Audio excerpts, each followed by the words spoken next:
Hey guys, what's up everyone? Welcome or welcome back again to another video tutorial from the Apex Predator Billiards Club. My name is Apex Selenium, and in today's video we're going to be looking at learning how to control the cue ball after pocketing the object ball when the cue ball is coming off a couple of cushions. We're going to be looking at playing with center, center high, center low, and of course left and right spin, and examining what the cue ball does before we actually execute the shot. Now the shot that I have set up here is a very common 9-ball shot that of course most of you guys will encounter when you're on the last ball, or in fact any shot at all on the table when you have to pocket the object ball into the corner and you have to move the cue ball around the angles to get into position or to get a specific angle. So of course we're going to be learning a lot of principles, for example the tangent line, what the spin does whenever you are using the tangent line, and so much more. So if this is the first time here on the channel, consider subscribing, liking, sharing, and of course leave me a comment in the comment section below to let me know what you think about the progress and the growth in your game and in my game. So without further ado, let's jump right into the lesson. Alright guys, so the shot that I have set up here is that I have the object ball that is a half a diamond above the center, and I have the cue ball that is in direct line with the contact spot on the object ball, and there's a straight line leading towards the pocket facing of the side pocket here. So of course the objective is to pocket the object ball into the corner and come off 2 rails. But let's examine what happens whenever it is that we are trying to play with center. And so playing the cue ball with center will have the cue ball traveling on what is known as the tangent line. And so the tangent line is the perpendicular distance that is created between the shot line and the cue ball's natural path. So one of the best ways to predict the tangent line is of course creating a T in your mind. Now in the actual game you're not allowed to put your cue on the table like this, but you are allowed to use your cue to do any sort of movement in mid-air. So here, if I were to place my cue on the table here and create some sort of T, what you can see here is that after the cue ball pockets the object ball with center, it will follow this tangent line. So the cue ball is not going to exactly follow this line, the cue leading to this part of the rail here. It's going to have a bit of momentum, so it's going to travel a little bit higher. So the spot on this rail here to which the cue ball is going to contact will be near to the first diamond here. And so the cue ball is going to come 1, and then it's going to come 2 cushion, and it's going to come back into this region here. Alright, now depending on the speed, you may be able to get it into the middle of the table, or just the amount of control is what we're focusing on here. So we're going to be executing the first shot here and see what will happen to the cue ball when we play with center. Alright, so we go through our entire shot routine, which is of course finding the shot line, finding the line of the shot here, and going down, finding center, focusing,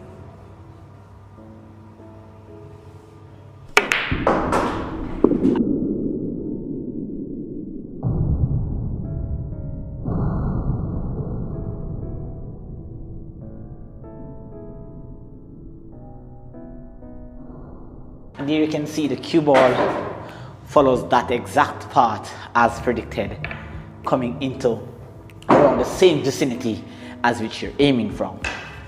Now we're actually going to play another shot, same position, and so now we're going to be playing with half a tip below center, which is what we know as stun.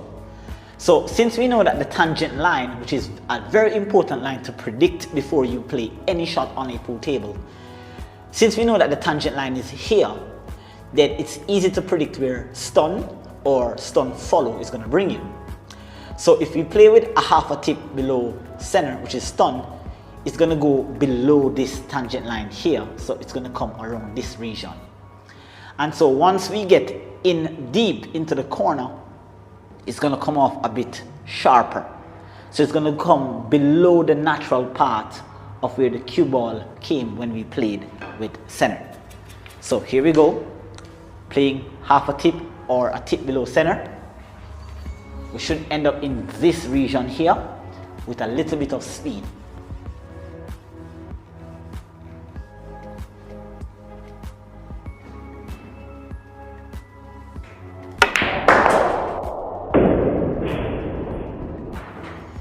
So you can see it almost comes in the same area. However, depending on the amount of stun that you place on the cue ball, then that will determine how sharp you come in off the angles. Let's just replay that shot one more time. Let's see if we can put a bit more stun. Okay, let's play like maybe a tip below center. So just a little bit lower.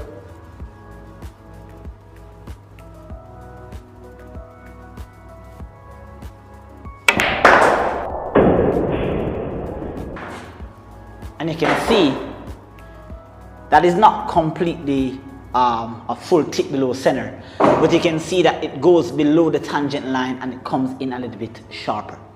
Alright, so that is what the cue ball does off the angles. So for our third shot, we're going to play with a tip or a half a tip above center. And so the cue ball is going to come, of course, above the tangent line. Remember, the tangent line is at the first diamond here. So if you play half a tip above center, it should catch somewhere here, and it's going to come a little bit long. Okay, so it's going to come here, about here, and come down into this region down here. Okay, so the ability for you to predict the cue ball's path before playing and executing a shot is a powerful weapon that you can have in your game. So here we go, half a tip above center.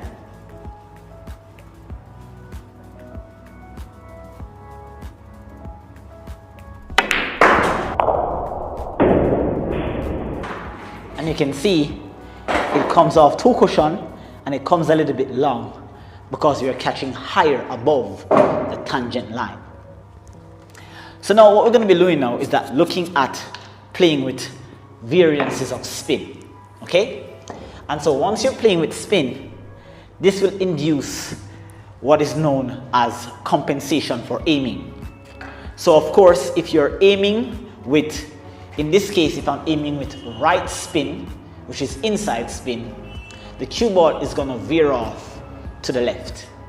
So that will mean, or that means for me, that aiming with inside spin, I will have to aim a little bit inside of the natural contact spot on the object ball.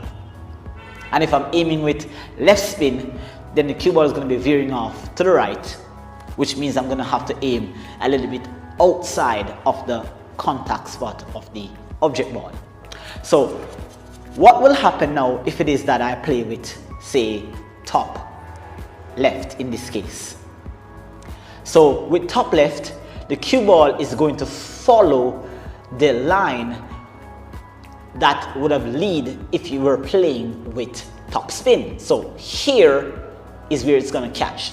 The effect of the spin will not take until it comes off the first rail.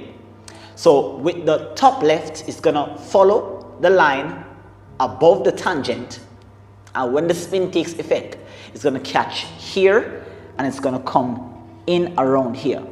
Now the spin will almost follow the line that the tangent takes you, but the spin is going to give the cue ball a bit more speed and it's going to take you further down the table. So let's see how this looks and what the cue ball does. Okay, so I have my contact spot. I know I'm aiming with left spin, so that means the cue ball is going to be veering off to the right, so I'm going to have to aim a little bit outside of that contact spot. Try to ensure that you, or try to make certain that you let your subconscious take over. Try not to put a conscious effort into trying to use the left spin. Just find the contact spot and your subconscious will do the natural calculation. So I find center, I go above center, and then I shift to the right here. My subconscious has calculated where my aim should be. Let's see what the cue ball does. So you can see it catches here, and then the spin took effect here, and then it picked up speed of the second rail, bringing you further down table. Alright guys, so what's gonna happen if it is that we play with center spin? In this case here, we're playing with center left. So the cue ball tends to veer off the shooting line a little bit more than when you're playing with top left. So the cue ball is going to follow the tangent line as if you were playing with center, but with the center left spin, the cue ball is going to take here and it's going to come in a bit sharper. It's going to follow the same path, but it's going to, of course, pick up a little bit more speed. So it's almost bringing you to the same area as if you were playing with top left, but it's, of course, following the tangent line direction. You see here? Center, find the contact spot, let your subconscious take over to do the calculation.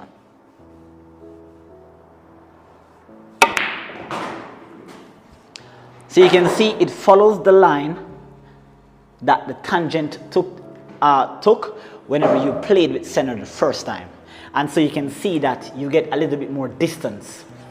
Earlier when we played with top left, it went around the angles and came and stopped somewhere here. And you can see with that extra lateral spin, it brings you even further down table. Now let's have a look at what will happen if it is that we play with low left.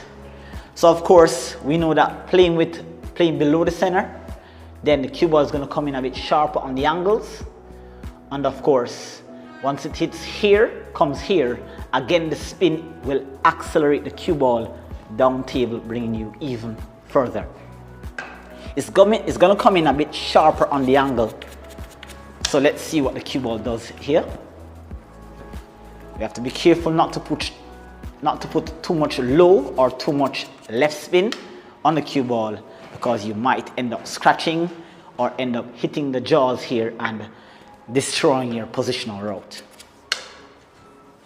So low, half a tip or a tip below center.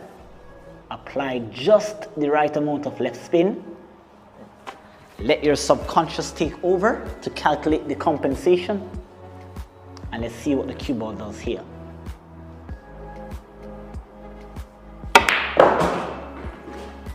So you can see it's almost doing the same thing as if you were playing with center left, except you're getting even more distance down the table. So before I go on to play the remaining shots, you can see that playing with variances of spin is not going to allow the cue ball to do anything different. You can actually get the same position playing with center, top, low, but adding that extra bit of spin is what will increase the cue ball speed going around the angles. And depending on how far down the table you want to end up, maybe you want to end up high with a steep angle, or you want to end up in between steep and shallow, or you want to end up a little bit shallow on the angle to play position onto your next ball. You will have to be very much aware of how this actually works. So I'm going to play a couple more shots for you here. But since as we have now completed playing with outside spin, let's see what will happen if it is that we play with some inside spin. Alright guys, so playing with inside spin, what's going to happen now? Let's say we are playing with top right in this case, which is inside spin. Once you play with top right, again the cue ball is still going to follow this line that leads you above the tangent. But with the inside spin, it's going to allow the cue ball to go a little bit longer on the rail here. And so because it's inside spin, it's going to die off a little bit. So here we go, playing the 7. Find center, go above center, Or inside spin. We should catch somewhere near to the side pocket.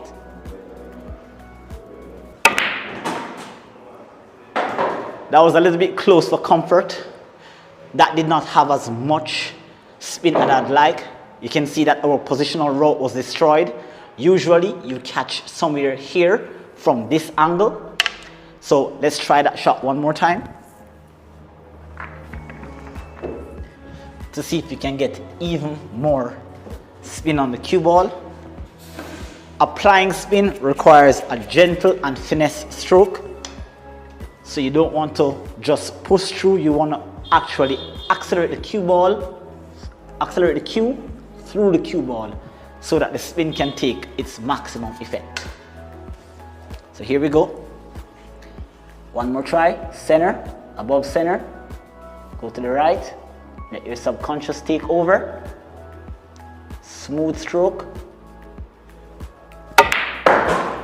And you can see we catch just above the side pocket here and getting relatively the position that we need.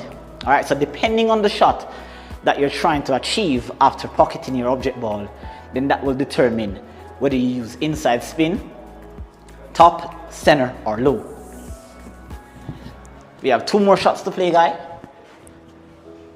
And so now we're going to be playing with center right. So again, it's going to follow the tangent line, just slightly above the tangent line here, in this region here.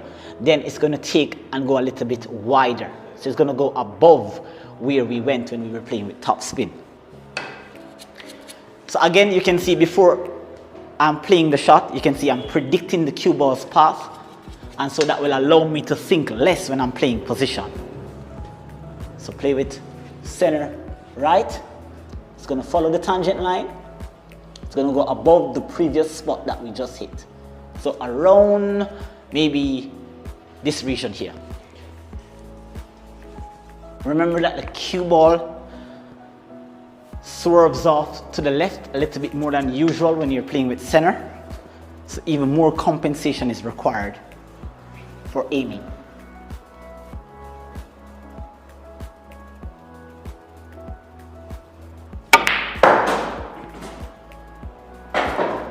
Well, obviously I did not have as much.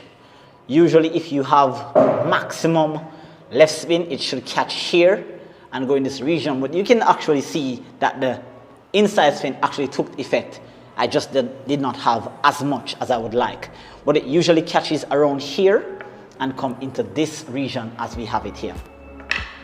So we're on the final shot here, which is of course low inside spin. All right. And so what's going to happen, guys, is that this is what we call killing English, or this is what we use to kill the cue ball off the side rail, off the end rail, or off the rails. So now the cue ball should catch the short rail and it should die after rebounding.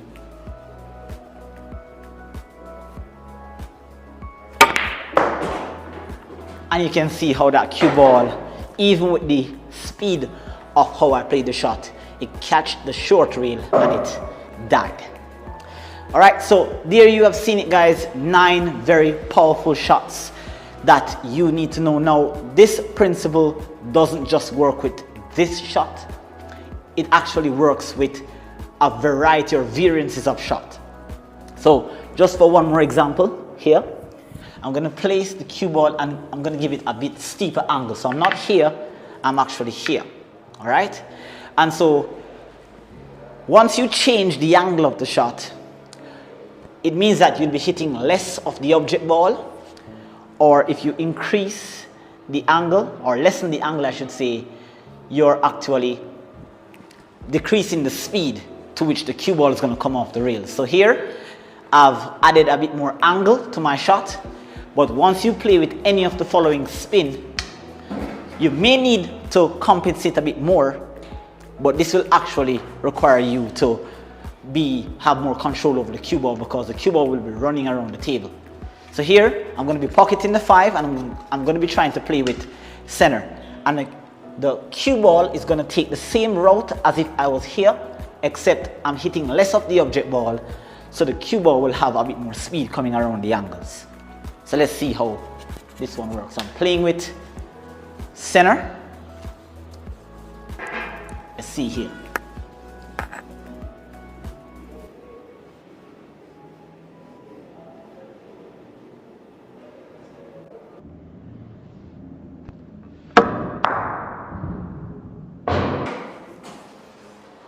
And as you can see there, it followed the exact path as if we were having this less of an angle, but because of the thinness of the cut, it had a lot more speed to go around the table.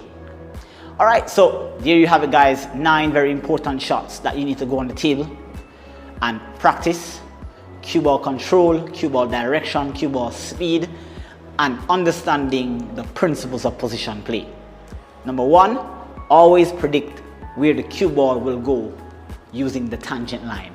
From there, you should be able to know if the cue ball will go above, below the tangent line, and what's the angle that the cue ball will come off a couple of cushions or so. All right, so thank you so much all for watching, and be entertained by the cue ball principles and cue ball control of this video. Do take care until next time. This is Apex Selenium signing out. Please like, share, and subscribe. And do not forget to turn on your post notification bell to be notified when there are more tutorial sessions. Do take care. Peace.